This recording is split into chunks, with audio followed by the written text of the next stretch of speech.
To the Experience Pros radio show, the most positive business talk show in America.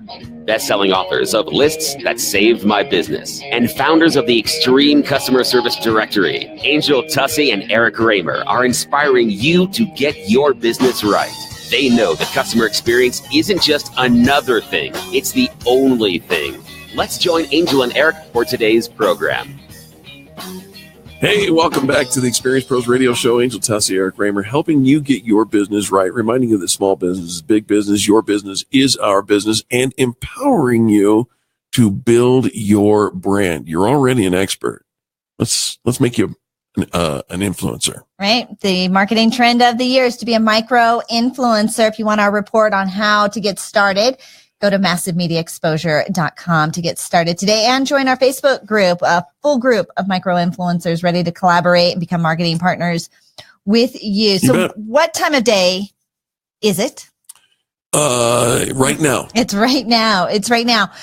Does the time of day matter? Well, according to Daniel Pink, he says the time of day is super critical. You've got to know what your chronobiological perfect time of the day is. And when you know your own chronobiology. Park the car for just a second. I was going to get there. Chronobiological. Yeah. Right. What is that? What is that? And why is it coming out of your mouth? I know I'm not the scientist in the room, but I am a time management junkie. Yeah, that's true. I want systems. I want organization. I want checklists. I want communication. And so if we're going to be our most productive selves, according to Daniel Pink, he says that we all have our perfect time of the day that we are most productive. So think about you. Are you a night owl? Are you an early bird? Do you get up in the morning? My dad is one of those that gets up at dark 30. Yeah. And he's just ready to take on the day. He's just so excited and he's productive. Early in the morning. He is. And I would say that I used to be a night owl. But if we can go back to our last segment talking about the lady Phil, short for Phyllis, who kind of is talking about life after 50 and what I would tell my 20-year-old self. Take naps. Take lots of naps. I'm more productive, I think, in the late morning than I am any other time of the day. I used to be able to get up at crack of dawn and go till, after midnight. That is not the case anymore. And I imagine as our seasons and, as we change and life changes and all of that age, all of that plays into. It has to. I had a fight with myself today. I set my alarm at 5:00 for I wanted to get some stuff done. Okay. Right. Mm-hmm. And, 5:00 came and I'm like, oh, hell no. I'm not getting up. And so I reset the alarm for 5:30. Not happening. Woke up, had the conversation in my head. No.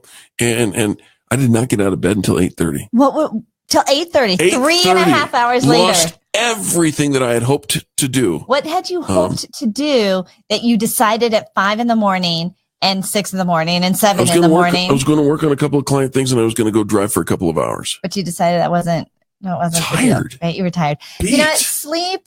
I've heard people say you can sleep. Right? Like sleep when you're dead. Sleep is so necessary. It'll be the day after tomorrow. And it wasn't until our year that we hosted the 5 a.m. to 8 a.m. morning show. We're getting up at 3 in the morning. 2016. That I didn't get the sleep I needed. Right. And I realized how dangerous that is to your health and well-being. I'm not sure I've ever fully recovered. I took when we moved to the afternoons, Eric, yeah. I actually took that next 6 months and very intentional about, I know I can't catch up on 12 months of lost sleep, but just very intentional about getting more sleep and paying attention to my body. But when we talk about chronobiology, this is how kind of how you relate to the sun, how you create to the moon, solar and lunar related rhythms. So we each have patterns in our day that affect not only our performance, but also our mood, right? It's not the same. We don't feel the same way all day long at every given moment of the day. Okay. So there are 3 different types, chronotypes. And Daniel Pink, if you don't recognize him, he's the guy who wrote the book, Drive back in 2009. And then To Sell is Human, in 2012. He says this, He says there are 3 chronotypes, and he likens them to birds. I don't know why, but he does. There's larks, or early birds, owls, named for their night owl nature, and third birds. Third birds. Somewhere in between. I'm a third bird. I'm an angry bird. I'm a third bird. Slingshot me. I'm not an early morning person. I've never liked getting out of bed, and I will only get out of bed if there's a reason to. Yep. And I like to go to bed early. In fact, I was chatting to somebody. I'm going to be in Miami next week. Mm-hmm. She's like, you have to go to this one place. And I'm like, okay. She says, now entertainment doesn't really start until 10 p.m. I'm like, whoa. Right. She's like, oh, as long as there's, and this is not you. The lady said, as long as there's, Monet being poured, I'll be there. After 10 I can o'clock. drink champagne in my own bed. Thank you very much. I was going to say, I just, in all the world, I don't see you being there. A pajama champagne drinker. And I know it's not as classy, but I will take it. But here's what he says, larks, the early birds and the third birds. The middle. So the middle, yep. Typically experience a peak at the beginning of the day. And so once I am up, I'm pretty jazzed about what's coming up, and I can kind of start working through my to-do list, my priorities, the things that have to get done, and then slow travel late afternoon, and then recovery at the end of their day. Yep. I see that I fit in that category. Right. So that's the larks and the third birds, the early birds and the people in between. Now the owls, of course, the night owls. So he didn't make this up. We call them early birds and night owls already. Do you know that it actually, night owls only account for 20% of the population? That surprises me because it seems like everybody I meet is a night owl. But they're all younger than we are. So they experience this in reverse, right? Their peak occurs at night. Recovery takes place the next morning, and then their downtime kind of happens right in the middle of the day. Okay. Yeah. So, okay. Some tasks, believe it or not, are best suited for different times of day. For instance, email and administrative tasks are best done when you're in a lull. Why? Doesn't take a whole lot Doesn't take skill. Right? No, a whole lot of energy to plow through an email, right? Yep. And do those administrative tasks. Your focused heads down work is best done when you're in the peak. Duh. Right? Yeah. So he says, don't fritter away your peak time with these simple mundane tasks. And this is where productivity tends to get challenged, because in our peak time, when we could be focused down, head down, focus first, really creative, really in the zone, we're getting stuff done. We're checking emails. We're doing menial administrative tasks. We're doing some filing. We're doing, kind of cleaning off our desks and, maybe returning voicemails, right? Like that should not be done in our peak time. When your peak time is, that's like get her done. And so the break time, and this is the breakdown. So this is the realization where this sets in. When when your peak productive time is, and you put your biggest, chunkiest tasks in there, this is where you're going to be the most productive. He also says that research shows that the break that lunch provides makes it the most important meal of the day when it comes to productivity and performance, not breakfast.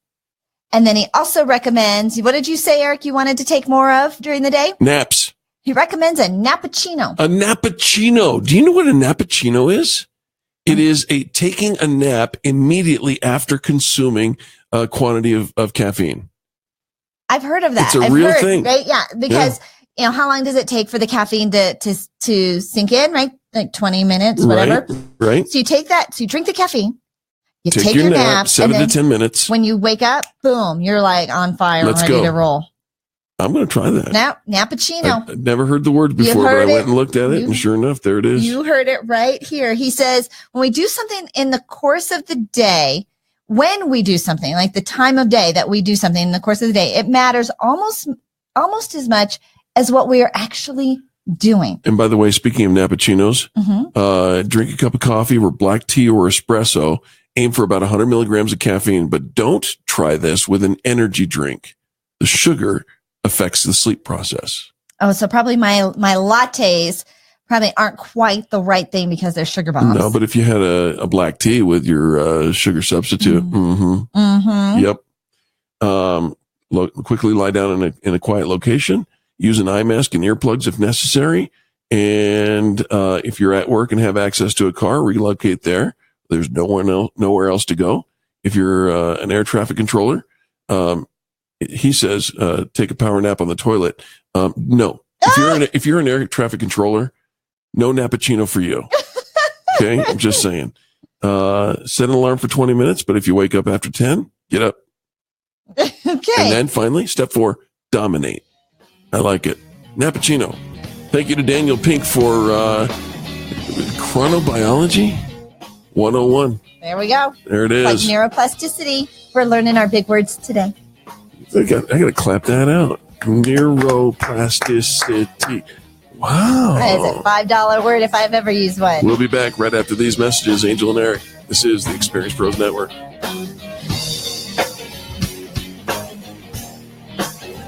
You're listening to the Experience Pros Radio